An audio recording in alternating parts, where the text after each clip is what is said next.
Ladies and gentlemen, it's the Big Jiu-Jitsu Show. I'm Rob, I'm Randy. and we're brought to you by, get this, Randy, Trap and Roll Soap Company. Oh, we're back. We're back. We have he's a judo black belt, third degree, right, Austin? Yes, sir. Third degree. Does Brazilian Jiu-Jitsu, sambo, Japanese Jiu-Jitsu. I mean, I'll let him explain more of what he does, but we have Mr. Austin Hanson on the show. I appreciate you coming on, Austin. Yeah, it's great to be here. Thank you for inviting me. So before we get down to asking some of the questions Randy and I are interested in, why don't you give us a little bit about or tell us a little bit about your background and how you got started in martial arts and, the usual, like give us the rundown. Sure, yeah.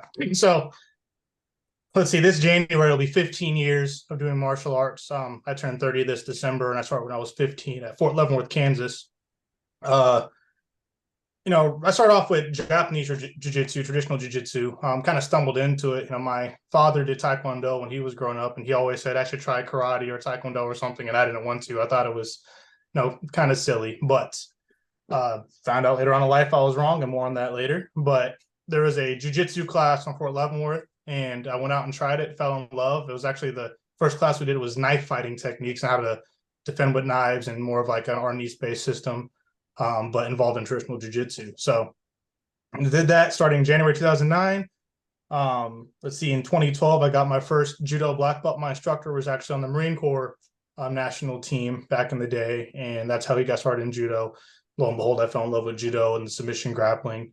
And then in 2012 as well, I got introduced to Brazilian Jiu-Jitsu through a free Jiu-Jitsu class on Fort Leavenworth, Kansas. Group of guys got together a couple days a week and rolled and practiced techniques. It was led by a blue belt who was later promoted to purple, and really started off Fort Leavenworth Brazilian Jiu-Jitsu Club. Ended up moving out here to the Fort Bragg area. In October 2020, continued in Brazilian Jiu-Jitsu, teaching judo, my traditional jiu-jitsu stuff. I've dabbled in striking arts, Muay Thai, American kickboxing. I've done some karate, all that kind of stuff. But my core would be judo, Brazilian jiu-jitsu, and traditional jiu-jitsu. That's really, if I had to pick one thing, I'd say I'm a judoka. That's the title I'd have to choose if I was forced to choose one. So with starting out in Leavenworth, that's Missouri, right? No, Kansas. It's Kansas. right Oh across my the God, border. I'm so sorry. Well, there goes half my viewership because I know a lot of them came from Kansas City Brazilian Jiu-Jitsu out there, and Jason Bircher, he was on the show at one point too. But yeah, I know them. nice. So starting like in a club, like a military club, I know I ran a club for a while myself. Do you find any advantages or disadvantages or just like cultural differences with doing or starting in a military club versus like I guess a commercial club?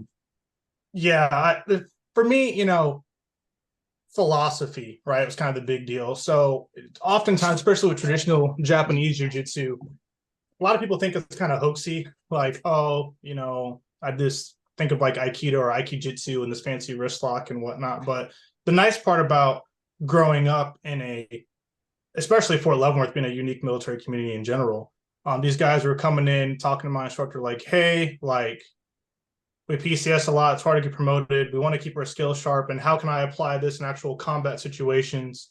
So the level of intensity and resistance that I had, even compared to just like rolling in Brazilian Jiu-Jitsu, was different. I mean, here I am when I started 15 years old, and I have these 240-pound dudes, Rangers, Green Berets, whatnot, that are there for the war college, who are just smashing me. So I got pretty good at, trying to defend early on.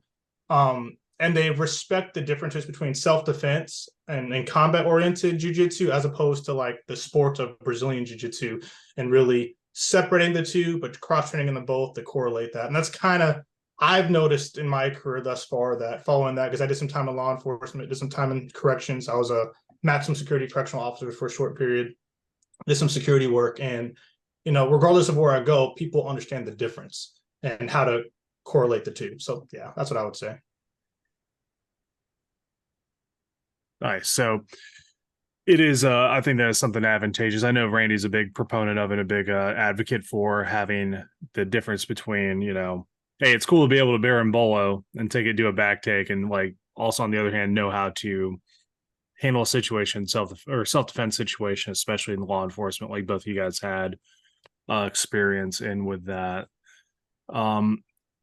So going from that club to, do you mind asking where you went after that one? Like from Yeah, yeah, totally. So getting to lineage or club, so to speak. So today I still consider home. I'm part of an organization called Midoriyama Budokai. And that roughly, I think that translates to something to the extent of Big Green Mountain School of Martial Way or something to that extent. And there's kind of two central points. There's one in Huntsville, Alabama, as well as a group in Leavenworth, Kansas. Leavenworth, Kansas is kind of the home. But my instructor, Frank Berry is his name, comes from that club in Leavenworth. And I trained with him.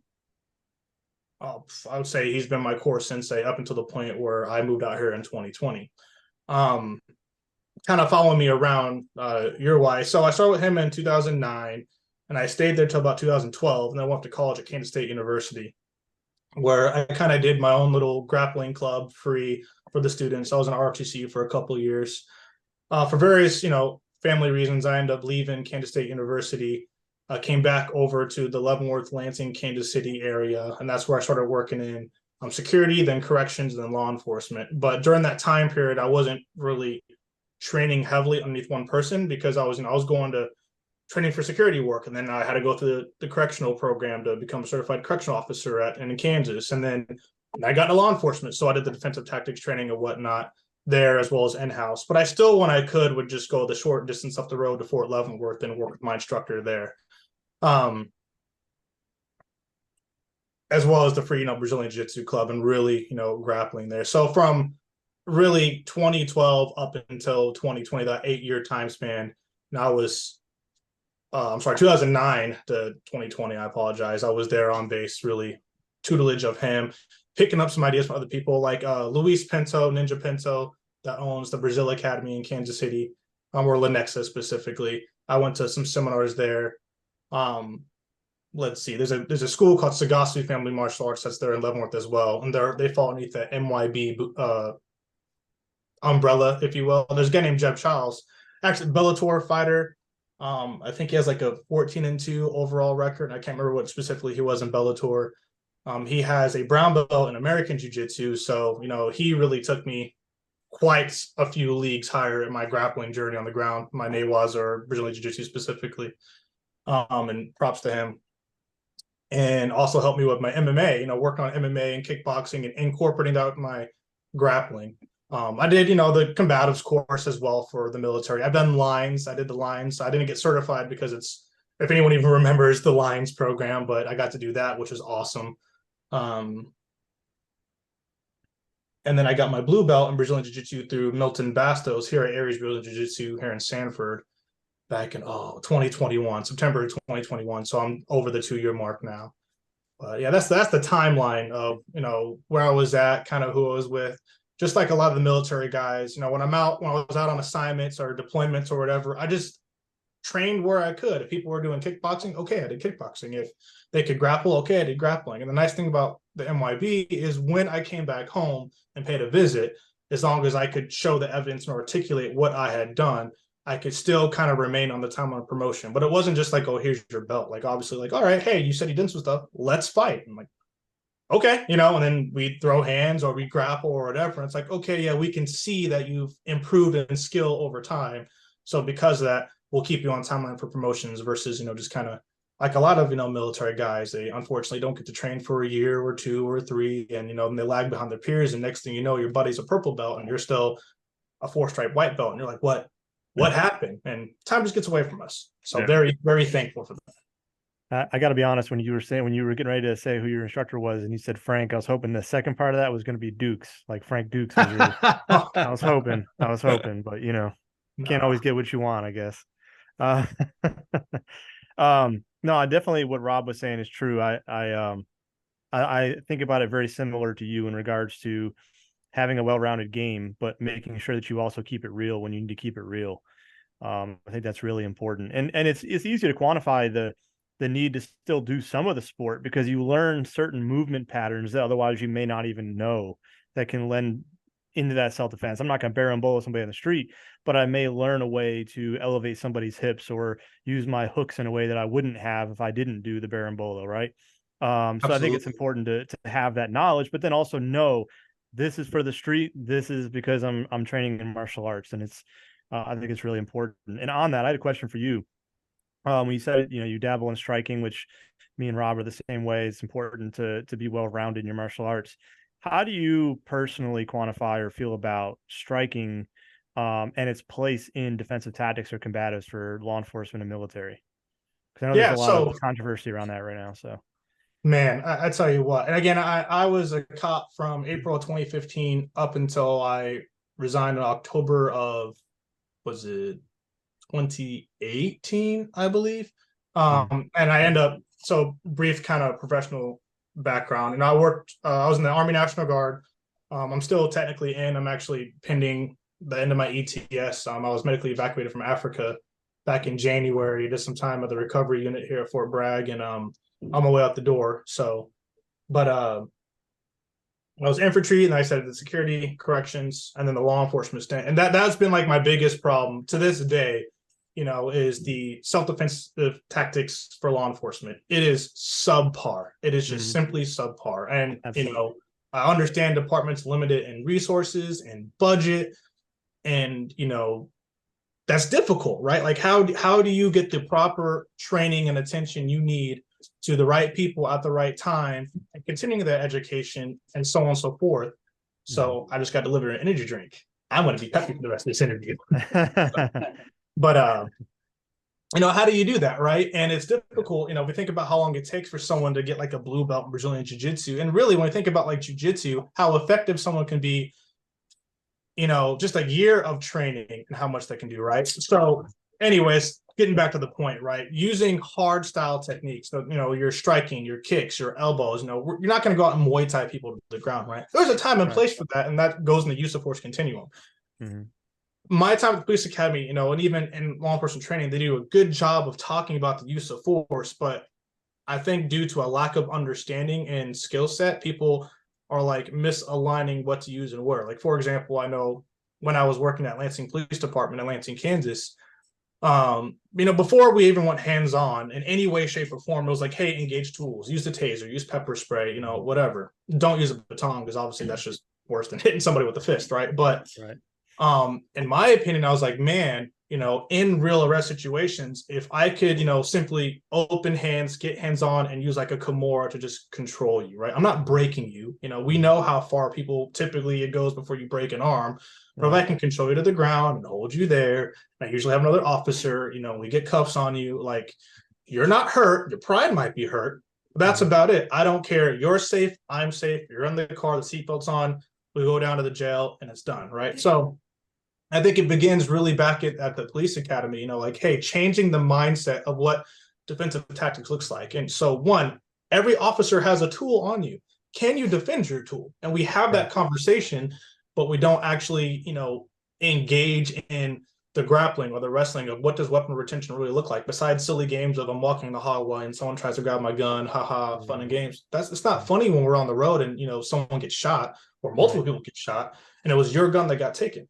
So having realistic grappling training from day one or day two, the understanding of, hey, you have a couple of days of orientation, but every day, I mean, we can talk about fitness and law enforcement. That's a whole other issue of itself. But let's engage in just an hour, adding an hour a day at the police academy. So I actually wrote a long time ago, and I don't know if I still have it anywhere, but kind of a theoretical approach to grappling training for the Kansas Law Enforcement Training Center. Because Kansas, obviously, there's not a very high populous state in comparison to other states, right? Once you kind of get past that, Kansas City is obviously one of the biggest cities. There's Wichita and Topeka and Lawrence. If you think of Kansas State University at Manhattan, Kansas, you think of University of Kansas and the Jayhawks there in Lawrence. But outside of like those kind of couple cities, ain't nothing in Kansas, right? It's pretty flat state, very windy, so most people go to the Kansas Law Enforcement Training Center, the center of the state, the authority in the state for law enforcement training. I'm like, okay, well, if that academy is 14 weeks long, then what if, we give you, the first 3 days or whatever, like, hey, here's the process, here's your classes, here's the dorms, whatever. And then from that point forward, we're just going to add one. You get up a little bit earlier, we're going to add this grappling training program over the course of 14 weeks. Now, if we take away, let's say, a week for EVOC, emergency vehicle operators course, because you want to be mentally focused for that, right? And like, okay, then you take away the week for range because we don't want you to be tired or grip or tired or whatever when we're employing weapon systems, as well as okay, maybe before finals, we want to take a little bit of time to chill as well. I mean, if we're talking 14 weeks, you take away 4 weeks, that's still 10 weeks. If you had an hour a day, 5 days a week over 10 weeks, you can get a pretty strong baseline of grappling, at a fundamental level on the things that matter, right? Because again, I don't care if you're a competitive jiu-jitsu athlete. I don't care if they're going to be the next national judo champion. I care about none of that. What I care about is, can you use good, solid, basic foundational techniques to conduct arrest or, in the use of force control before I even need to engage weapons? And if I need to engage weapons, when is that? Just like when we grapple, like, okay, it's not just can I do an armbar when I'm doing competitive jiu-jitsu, it's when do I employ that armbar? I'm not, just going to jump up and do it, right? So same concept applies when we're talking about law enforcement. When do I use my open hand techniques to gain control over, a perpetrator? That's the game. And it needs to start way, way, way, way sooner because, well, we see why. It doesn't even really be talked about much because look at modern society, and not just here, but look at the rest of the world, right? Now with the internet and looking at, the concept of police brutality in other nations and whatnot, because we talk about it being an American issue, and then we're like, oh, well, in this country, they can just do that. But does that make it okay? And not that we're the world police. That's not what I'm saying by any means. I'm just saying, I don't think anybody likes the idea of, Officer Joe Blow can walk up and just cap you right in the street. That's not kosher. That's not cool. Nobody wants that. So how do we improve that mindset regardless of situation? Those are my long-winded opinions, though. No, I agree with everything you said. I think that's, and I think it's ironic whenever you talk to people in the martial arts community that have been around for a while, whether they had military experience, law enforcement experience, or what. Most of the time you talk to anybody with an extensive martial arts background or competitive fighting background, they say the same stuff, and there's a reason, because it's true. It's real life. And I said the same thing for a long time, that there should be elements of defensive tactics in just about every single day in the police academy. I would almost rather see it to where they get rid of the, a lot of academies, including here, they do like a 2-week stretch where it's 2-week block of defensive tactics, just like you get a 2-week block of defensive driving, just like you get a 2-week block of firearms. To me, when you look at the PT that most police academies get on a daily basis, it's a joke. Oh man! And so why not integrate some circuits or some drills that are defensive tactics based into what you're calling your PT session, and then actually work on things like building functional strength, building some mobility in there, doing things like sprints instead of long distance runs, because in reality, in law enforcement, you're not going to run 3 miles after a perp. You're going to be done way before that. You're going to run maybe at the most a football field's length before that pursuit's over, whether they get away or whether you catch them. So, the whole entire police academy system needs to be revamped. And if you look at the military as a prime example, and I agree with you when you said earlier, like, you don't even need to enforce like, oh, all cops should be blue belts or all cops should be purple belts in Brazilian Jiu-Jitsu. That's not an accurate statement, because it's not used the same. It needs to be specifically built for law enforcement, just like the military has their system specifically built for military, right? You've got more specific things like SOCP, you've got MACP, you've got MICMAP in the Marine Corps, and MICMAP, obviously they've got a belt system, but it's for the Marine Corps, right? It's not a Jiu-Jitsu purple belt or Jiu-Jitsu brown belt. It's a Marine Corps martial arts program brown belt or whatever. I mean, that the law enforcement side needs to kind of take note of that, in my opinion. Well, I'd love to chime in for a second, if that's okay, on that with the military specifically. The military does a better job than law enforcement of like focusing on military things. However, I still think that the military, I think due to, political influence, is kind of going the wrong way. What do I mean by that? So we have MACP, the Model Army Combatives Program. And it's not bad. I just think they missed the mark, right? So little bit of history. Before MACP, there was the lines. I can't remember what lines stand for. There's a funny story behind it where essentially, like, the guy that made it, Ron Don Vito, they're like, hey, like, we need an acronym. And it was originally by the Marine Corps, and the Army adopted it. And he ended up basically just like writing lines because everyone stands in a line, and like, well, it needs to stand for something. And he took 10 minutes and then called him back and was like, this is going to be the name of it. And ta-da, now we have lines. His son, Michael Don Vito, actually owns and runs Martial Arts of North Carolina in Fayetteville. nearby. So if you want to pay him a visit, I'm going to go to a seminar of his on the 18th, actually. That system I thought was so much better for the military. Is why, besides the MPs, okay, who is really worried about the use of force continuum to the extent law enforcement is in war? I mean, again, as an infantryman, if I'm out here conducting battle drill 1 alpha, like I'm not worried about, anything less than lethal force up until we've cleared, our objective. We've done the limit of advance. I'm coming back and then I'm taking any detainees I need to, and then we have detainee actions. But that's it. And even then, if somebody, wants to mess around and find out and use lethal force when I'm done clearing and, they have a grenade or they pull a gun, I'm still shooting you, right? Like when we get to that lethal mindset, that's a mindset that is different than sport. It's different than law enforcement. It's his thing. Ron Don Vito made the comment of, he's like, hey, like, for all the cops that call themselves, not cops, all the soldiers that call themselves sheepdogs, and all the cops that call themselves punishers, that's messed up. That's wrong. It's not a law enforcement's job to punish, right? We say serve and protect, all right? We have that use of force continuum. I should be able to detain you and arrest you, and then, we be tried by a jury of our peers and so on and so forth, right? Whereas as a soldier, I don't care about any of that. I'm not trying nothing. The only thing I'm trying is this 5.56 round through your chest. Sorry.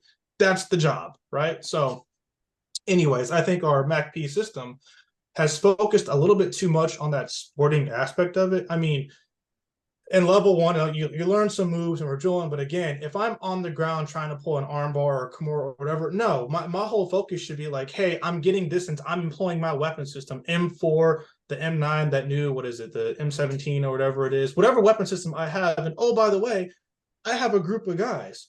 Even if I'm an operator, I'm not going in by myself. I have a team of some sort, right? No one killed Osama bin Laden by himself. Like, that's the mantra. So I need to, one thing I learned in the Japanese Jiu-Jitsu course back when I was getting, I think it was my 2nd degree brown belt, my Nikyu. As for demonstration purposes, we simulated like a correctional environment, and I was like a angry inmate, and one guy had to come in and get me. And, we wrestled for maybe 10 seconds. And then my instructor was like, and here come the other correctional officers. And then the other 2 guys ran in and they pinned me down in like 2 seconds, right? So here's this teen acting crazy. 3, soldiers come in and hold me down. And my instructor was like, hey, everybody, that's good jujitsu. 3 guys able to hold down 1 guy. That's good jujitsu. We tend to think of it as this mano-a-mano battle, on a mat. But and the reality is that's not what combat is like. It's chaos, and there's loud explosions, and you're trying to eliminate threats quickly and determine new threats and who's not a threat, and so on and so forth. So I think the military needs to kind of relook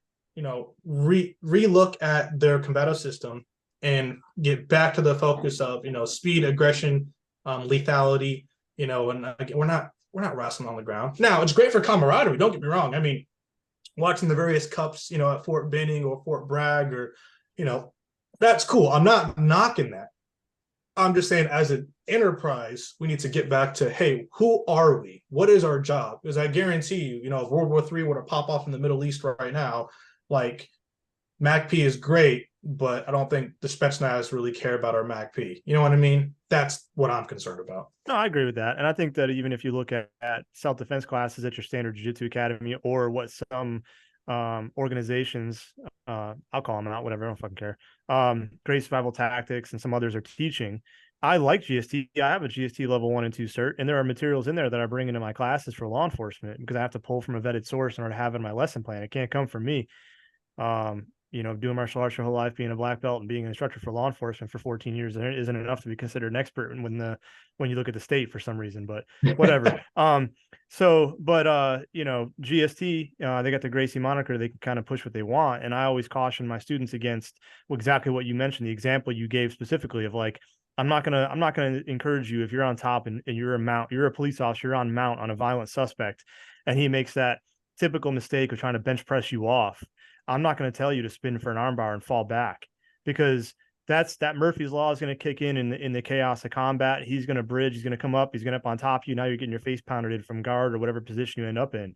No, we're gonna swim and get inside position, get low and heavy, and maintain control until we can get him into a cuffing position or the situation escalates and we got to change our force.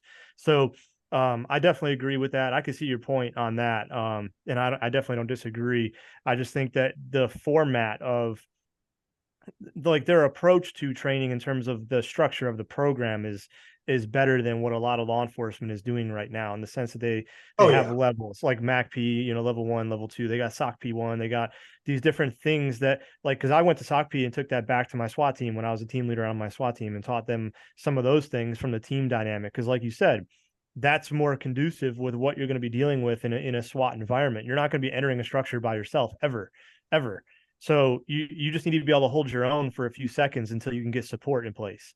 And so it's important for people to train like that. And if you just train sport jiu-jitsu or wrestling or whatever, and then you try to just black and white apply that in its entirety to that dynamic of making entry into a structure, you've got your team with you, you collapse your sectors, and then you take this guy against the wall, you put him on the ground, you climb into mount. That's not going to help you in that situation. You're gonna be taking an operator out of the equation that needs to be worried about other things. So I definitely agree with that.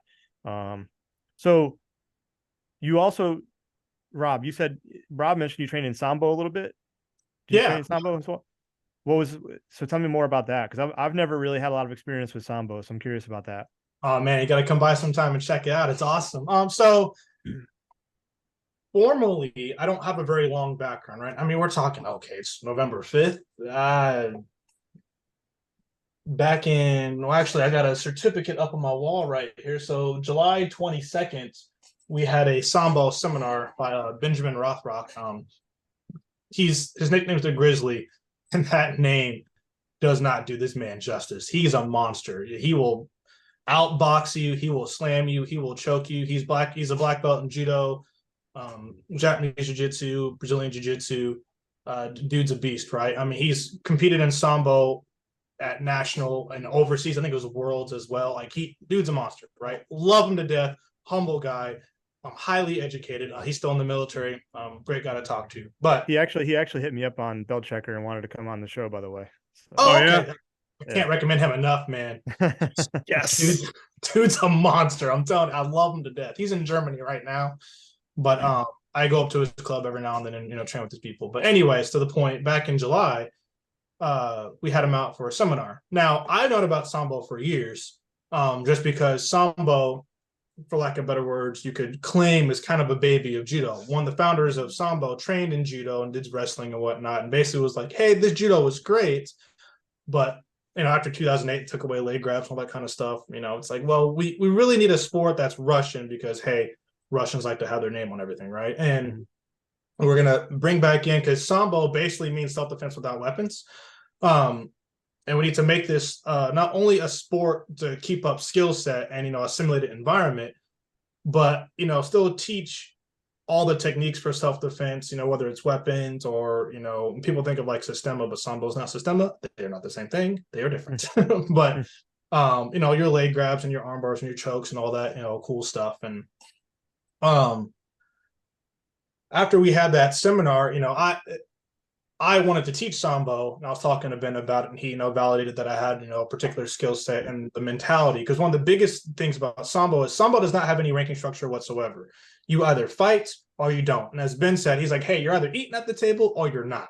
So show up and fight, or shut up and go away. And that's it. And I was like, I guess I'm eating today, right? So, I'd come in there, and I just recently competed at the Carolina, state championship thing that just had, and placed second in both sport and combat sambo, which was awesome event, very well ran. And Vernon Kirk refereed. He did a phenomenal job. So, but I'd known about it for a long time before then, because there's this guy, Steve Scott. He's a judoka. He was an Olympic coach, and he teaches at his club, the Welcome Mat, back in Overland Park, Kansas, which is the Kansas City area. Oh, excuse me. So his guys had been competing in sambo and whatnot, even before it was started up here on the East Coast.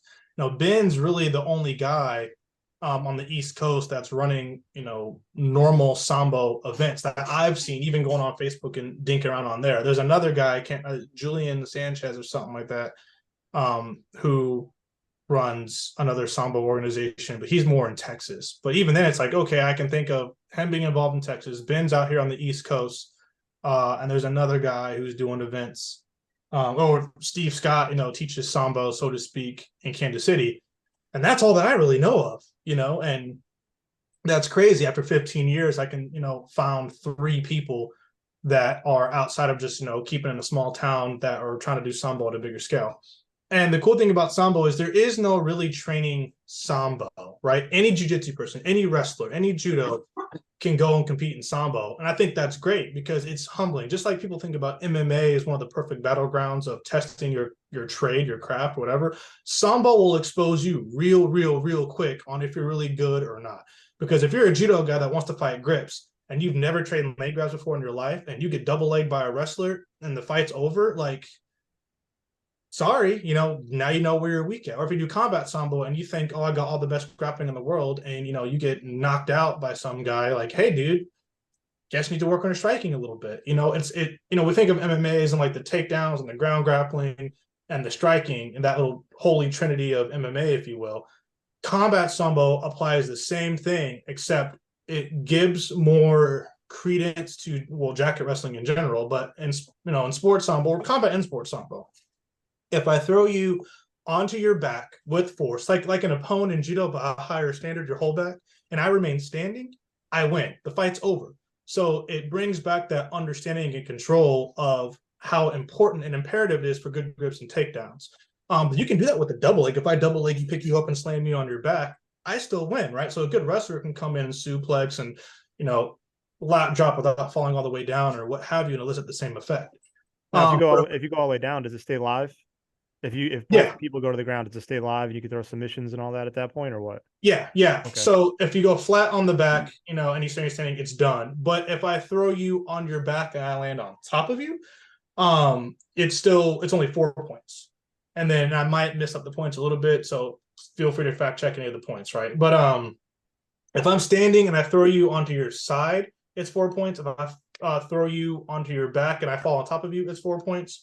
If I throw you on your side and fall on top of you, it's 2 points. But once we hit the ground, it's still live, right? It's like, so you can get pin points as well. Now in judo, if I pin you for 10 seconds, it's a wazari. 20 seconds, it's an ippon. And it's, the opponent's the goal, right? And sambo, you get for 10 seconds, it's 2 points. And then for 20 seconds, it's 4 points. But once you get your 4 points for pinning, you can't get any more pin points. So another way to win is have an 8-point spread. So 0 to 8, 8 to 16, whatever math you do in your head for points. As long as I'm a spread of 8 points greater than you, I win. So if I throw you with the near perfect throw and then hold you down for 20 seconds for a total of 8 points, I win. But if you break away or escape, you don't get any points for escaping. I mean, you just need to escape or you lose, right? It's inherent that you escape. But you can attack with arm locks and leg locks in sports sambo. No chokes, though. No chokes I found interesting, but no chokes in sports sambo. And combat sambo, you can choke. You can punch, kick, elbow, headbutts, knee, chokes, arm bars, leg locks, all the above. And the sports sambo match, my weakest area of grappling is leg locks. Makes sense. I'm a judo player. I'm still a quote unquote blue belt in Brazilian Jiu-Jitsu. And my weakest area is leg locks. Just haven't trained it nearly enough. I know enough to like get away, and I've escaped. Even in the matches I had, I escaped quite a bit. But ultimately, I got finished by a gnarly calf slicer, and it was actually, if you watch the video on like my TikTok or YouTube, it was awesome. Even though I was like, that was cool. Like that rolling, move was awesome. And then the combat sambo, the guy that beat me, won by TKO. He kicked me in the head. And it, made me daze a little bit. And I was like, yeah, I'm done. I got to go to work on Monday. I'm not going to fight through this. It's whatever, right? But it's very humbling to, feel those effects on you. So anyone, if you're a good kickboxer and you're like, oh, I could, outstrike a grappler, go try combat sambo. See if you can. See what you need to learn, to be able to really take your striking to the next level. Or if you think you're a good grappler, I can close the distance. The MACP level 1 drill where the guy tries to hit you in the face with the boxing gloves and you have to, close the distance, achieve the clinch, and keep them from striking you. You want to talk about a great place to try that at full spectrum, go try combat sambo. You think you can close the distance and keep them from punching you and kicking you in the face? Good luck. Go try. Let's see. And again, there's no ranks or whatnot. So obviously you should probably go with a little bit of experience, because the last thing you want to do is a guy that's been fighting for a whopping week and then be like, I'm going to fight this guy who's a national judo champion.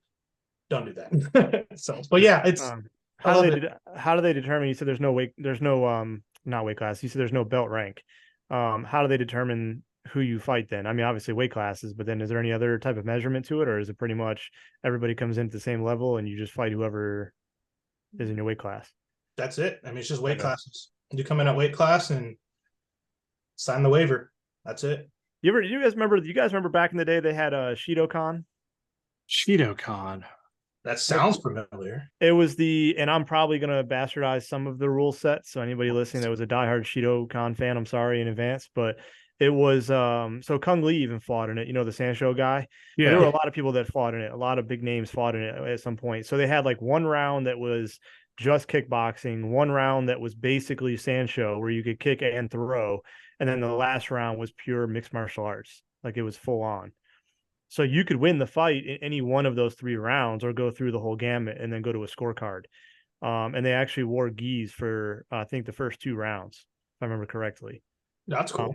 So it just kind of reminded me. Actually. It kind of reminded me of that. I kind of find some of those hybrids that aren't quite MMA in the traditional sense when people think about it. Technically, it is mixed martial arts, right? But like in terms of competition, it's a little bit different because that's what always fascinated me with sambo. And I didn't even know that there was a distinction between combat sambo and sport sambo, but obviously it makes sense. So combat sambo integrates the strikes and obviously chokes as well, and then sport sambo is just the takedowns and submissions and pins, basically, right?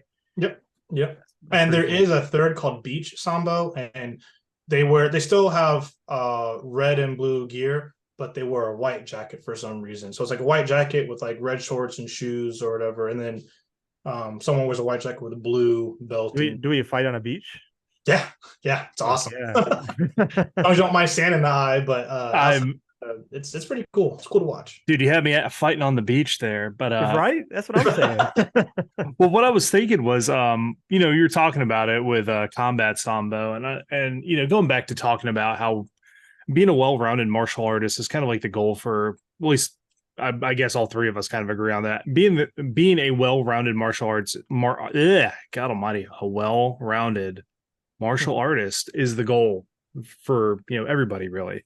Yeah. So I think, we talk about MMA being kind of like one of the ultimate testing grounds, but when people think of that, they're like, oh, dude, there's like at least a 6-week training camp involved. And, there's a real like scary possibility I could get knocked out and injured and all this other stuff. But yet now we have another avenue, I guess people can use combat sambo to really do that. I'm not saying like not train for it, but I'm saying is like maybe not as much like, hey, you are fighting this guy or lady or whatever, you have to prepare, you are expected to show up, you can go do one of these tournaments, get some of the same experience, and then I'd say maybe a less stressful environment for people to really, like you said, test themselves, see how their striking holds up against grapplers, see how their grappling holds up against strikers, and really get that I wonder where the holes in my game are experience. Yeah, I think that. So if someone's interested in doing MMA like seriously, whether it's amateur or pro, like try combat sambo first. Figure out where the holes are in your game, And the nice part is, especially with running, or not running, I'm not running it, but participating in local events. So these are ran by the Southeastern Sambo Association, which is owned and operated by Ben. Vernon Kirk is another person who really helps with that. Ben's wife Jennifer is involved, and there's a guy named a Ukrainian man named Leo, who has the best accent in the world.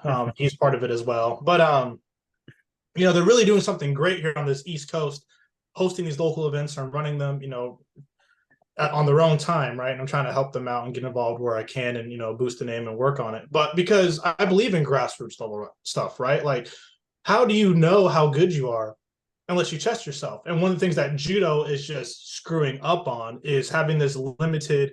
And that can get me on a whole rant about national governing bodies, but that's a whole other conversation about limiting the line of, where you can compete. If you qualify for these events, or do you have the money to go to these events, or can you travel? Like there's not a lot of local stuff. What these guys are doing is providing all kinds of local fights. I mean, we're talking 3 hours away. I got a flyer December 2nd, December 2nd of this year in Vinton, Virginia. They're going to have the Virginia Sambo Open, and anyone can go and test their might, right? And it's free for women. Okay. And looking at the numbers right now, it's $60 for one division, $70 for 2. So like I paid $70 and did sport and combat sambo. And I had a minimum of 3 fights in each. So 6 fights, $70, 2 different sports, 2 different medals. women compete for free. Kids can compete in sports sambo. Kids can't do combat sambo, but they can do sports sambo. And the as long as a good referee is refereeing, because there's not as much like ground and pound as there is in MMA. I mean, really, we get to the point because it's local. Once you stop defending, like we're going to call the fight, right? And even in my case, the guy kicked me in the head. I'm like, hey, I'm a little dizzy. I'm going to call today because I got to go to work on Monday. I have a desk job like everyone else does. Like, there's an aspect of humility that's there, right? And mutual respect. And not to quote Jagor Khan, but mutual prosperity for all, right? These principles still apply, especially at this grassroots level. And I think it's awesome. Like, one, to see it that way, because I know in MMA we get hyped about the fights and just the absolute manslaughter in the cage and, great entertainment. But before you get there, test your mentality over here, see your gaps and so on and so forth. And then we have, the jacket as well. Like, obviously, the jacket adds a whole new dynamic to the fight that MMA doesn't have because of the jacket, because of jacket wrestling, right? But even then, if it can make things better or worse for you, depending on your training background, absolutely try combat sambo or even sports sambo before you dabble in MMA.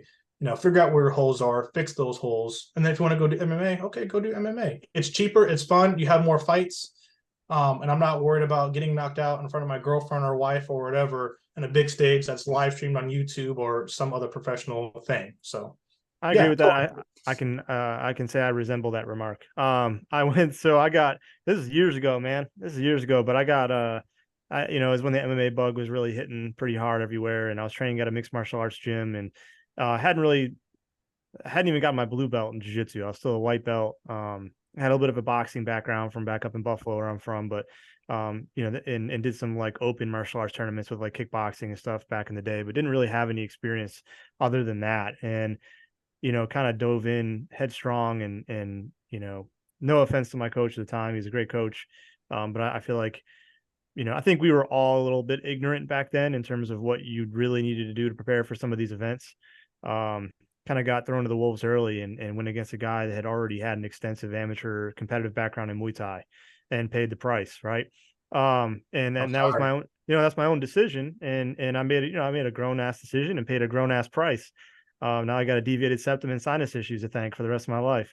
But it was a great experience and it made me step up my game. And I credit that a lot with how my life changed drastically after, because you know how it is. You suffer a humiliating defeat in something that you really identified with and it changes your life. You can either have it change it for the negative and say, fuck that, I'm never doing it again.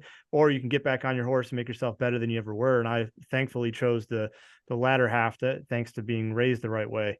But at the same time, what you're saying is 100% accurate. And I think if I was a fight coach, which I'm not, if I had people that were interested in competing, especially the younger guys that wanted to fight MMA, this would be sounds like it would be a solid avenue to kind of build up their experience without inheriting such crazy risk on top of that. Because you have a lot of young guys that are like watching UFC on TV. They train at a jiu-jitsu gym or a kickboxing gym for a year. And they're like, I'm ready to go and fight in the big show. And you're like, dude, you have no idea what this is like. No idea. And I mean, I got knocked out in front of 1,000 people, including friends, families, and coworkers, and spent the next 4 hours in the emergency room. Paid thousands of dollars to get told that I suffered a concussion and had a broken nose, which I mean, I can look at myself in my little thing here and say, yeah, it's still crooked. Didn't need a doctor to tell me that. But at the same time, I wish that I would have, if I would have known that things like this were available back then, I wish I would have taken that route and went in more prepared. Not to say that would have guaranteed a victory, but I think it would have guaranteed a better experience and a better outcome on the other end.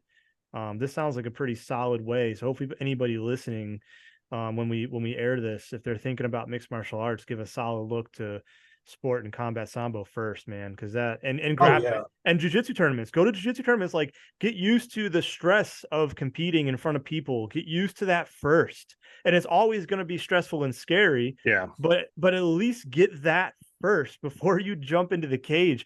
And what the other thing that blows me away about amateur mixed martial arts, and I'm not sure how much has changed because I completely left that scene after that experience. But dude, I paid to go do what other people were getting paid to do. There was no difference in rules. There was no difference in gear. There was no difference in any of that. And it just seems like when you look at amateur boxing, right? There's different equipment. There's different rule sets designed to protect the athletes. right? Yeah. And it sounds like in sambo, there's at least some control over what's happening in there. Totally. And then you're kind of like crawl, walk, run your way into the cage versus just dive headstrong in, not even knowing what you're getting ready to hit at the bottom. You know what I mean? Yeah, yeah, and again, I'm relatively new, and I don't truly understand in the deepest levels of like what is the path to like go to worlds, or what does nationals look like, or so on and so forth. But I know this, right? There is a thing called Master of Sport, and I think you need to get at least 2 medals at nationals to try out for Master of Sport, and then of course you need to be able to do that well here before you go to worlds. Like, you're not just gonna, I'm gonna hop on a plane and go to Europe. Like, nah, I don't. That's not how that works, right? You have to earn, again. You earn the right to eat. The Russians aren't just gonna be like, yeah, come to Moscow and fight. No, like, you need to earn your way there, right? Right. But definitely, I mean, if you're interested in fighting, before a decade ago, sambo wasn't really anywhere, but we're seeing it pop up more and more and more across the board. And I think that is why. I mean, why is Brazilian Jiu-Jitsu so alluring as opposed to judo? And it's because of accessibility. I mean, anybody, even if you don't have a gym, if I wanted to go and try to compete as a white belt and wherever, fine. And if I start dogging people, if you have the right conversation with somebody, I'm sure somebody will waive you to compete at blue or fight in the open division or whatever, right? The options are there if you want to play that game. Combat sambo is nice because we don't have the bureaucracy of ranks. Just nut up or shut up and go out and do your thing, right? And it's very humbling really quick. And because, of the gear, right? So you have the jacket, but in combat sambo, you have shin pads, you have your MMA style gloves, and usually they're like 4-ounce gloves, but with CESA, we're allowed to wear 8-ounce gloves because, not everyone has the matching sambo uniform. And that's okay. Just show up with a gi top and a belt and your striking gear, and you should be fine, right? A mouth guard, a cup, headgear, all this stuff. Even as like a pro sambist, if that's even a thing, you still wear all the same protective gear. So really, it's not, is the gear available to protect you? The gear is absolutely there. Now you have to have a competent rep that knows when to step in and be like, hey, you've been knocked down. And then we said that have the same knockdown rules, right? Kind of like in boxing, where after you get knocked down, I think 3 times and like you're done, it's considered a TKO. Yeah. If you can't defend yourself, obviously you get up, and it's not the same level of, you ground and pound in sambo? Yeah. That's another rule. Like, let's say your head is on the ground, you can't ground and pound them when their head is on the ground, right? So if their head comes off and you hit them, that's fine. But the moment this happens, you stop, and usually you call them like a TKO at that point anyways, because if they're going down, they're either, dizzy or already knocked out or what have you. But again, these things are there to protect the athlete. And, if you are interested truly in competing in MMA, try combat sambo first. Yeah, sure. Can you get your bell rung? Absolutely. I did. Am I going to go do it again? Absolutely. I loved it. I would totally go and fight again sometime. I'm not going to go this December. I'm going to go as a coach this time. I got a couple people that want to compete. Hopefully that works out well. Trying to see if we can get a few more, because I want to be certified or validated as a coach. I mean, I call myself a coach right now. I'm chartered underneath CESA to teach at my school, Jiujitsu Judo. I teach at 2 different locations. But again, it's another thing to have like the official diploma, and, if I were to, I don't know, go to Moscow and be like, yeah, here's my diploma that I'm certified to do this. Those things, certification does matter to an extent, but it's just different than like traditional martial arts. Nobody cares about your lineage. They care about your accomplishments. If you can fight, you can fight. But that gets into, accomplishments. That can lead to a very interesting conversation about what makes a black belt and why do we have it the way it is. And I just posted a very controversial YouTube video yesterday on that. If you guys want to analyze that and laugh at it, feel free. But yeah, I love sambo. It's probably my new favorite sport to compete in and encourage people to go to. I love judo is my first love. It's my baby. But like the risk versus reward of competing in judo, even at a local level, for the young man's game, it's great. For anyone that has military injuries, or if you're 30 plus, like maybe stick to jiu-jitsu competition, because getting slammed on the back of your head sucks. Don't ask me how I know, just know that I know. So.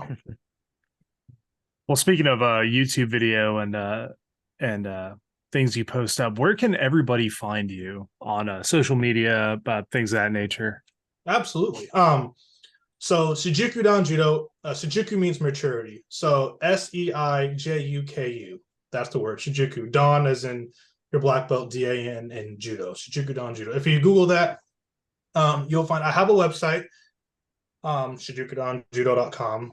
I have a Facebook, I have a TikTok, I have a YouTube, and I have an Instagram. I am on Twitter and Threads as well. I'm basically everywhere. I post a lot. I am one guy. I work a full-time job. I'm a single dad of 2 toddlers, so my time is limited. But I try the best I can to post at least a few times a week. I love it if people were to go on there, and I'm most busy on Instagram, Facebook, and TikTok. So check out my small video content. Hopefully, you learn something interesting. I do equal parts ranting and raving, as well as technical demonstrations, new ways to warm up, all sorts of stuff. But and then of course they can follow me on Facebook at my name, Austin Hanson, or Austin Bates Hanson. Public profile. Feel free to like and follow me there. And yeah, that's what I do. Austin, I do appreciate you coming on, especially, on the weekend during football season. I know we were talking about that before the show started. So thanks once again. I'm actually really interested, hopefully, to try out some combat sambo, kind of scratch the itch. MMA was fun and all. The stress on the family, maybe not so much after that, but get back out there and try it out.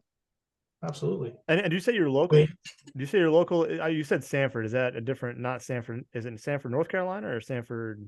North Carolina. Yeah. Okay. So I teach in Lillington, North Carolina, as well as Sanford, North Carolina. So I do not have my own brick and mortar business. I consider myself like an independent contractor, and I do that intentionally because I want to spread myself out as much as possible. Kind of a short tangent here. Grassroots. I believe in developing the local economy of an art first, right? Again, it's fun to have national championships or Pan American, whatever, but like if you have to select 1 out of 10 people, it's not that impressive, right? Versus if I can teach, which I have taught over 300 plus students to date, if not more. I'm proud of that, and I love that, and I want to spread what I teach to as many people as I can. So, avoiding the bureaucracy of rival schools and all that nonsense, right? I'm like, hey, I'll go over here and teach a seminar there, or I'll attend someone else's seminar and network there. There's a guy, Caller Krebs with Gracie Raleigh. Just met up with him and went to his no-gi judo, and great guy, humble guy. Gave a great seminar. Him and I competed against each other at a local judo tournament. That all those videos are on my YouTube and stuff as well, if you guys want to take a gander. But that's what I'm doing, right? I teach different schools. I go all over the place. Even if somebody wants me to go to a different state, for a little bit and give them a seminar on all sorts of stuff like that. That's what I feel like my purpose is here in the martial arts community. I consider myself a martial artist. I'm not, if I have to claim a name, I'll say judoka, but whether it's striking, grappling, wrestling, gi, no gi, weapons, no weapons, I don't care. Like, please pick my brain. Let's get to it. Let's help build you. Shijuku means maturity. I stand by that. That's my mission. That's my vision. And yeah, the more local, the better. But I'll go to any small town dojo in the USA or abroad and help them out as best as I can. Nice. Awesome. Like I said, Austin, I do appreciate you coming on, and I'm excited to get this episode out there. Like I said, get some combat sambo experience, and it's gonna be good, man. Thank you. Absolutely. Hey, thank you for having me. It's been a pleasure. Anytime. So, ladies and gentlemen, this has been another episode of the Big Jiu-Jitsu Show, sponsored by Trap and Roll Soap Company. I'm Rob. I'm Randy. We'll catch you guys next time.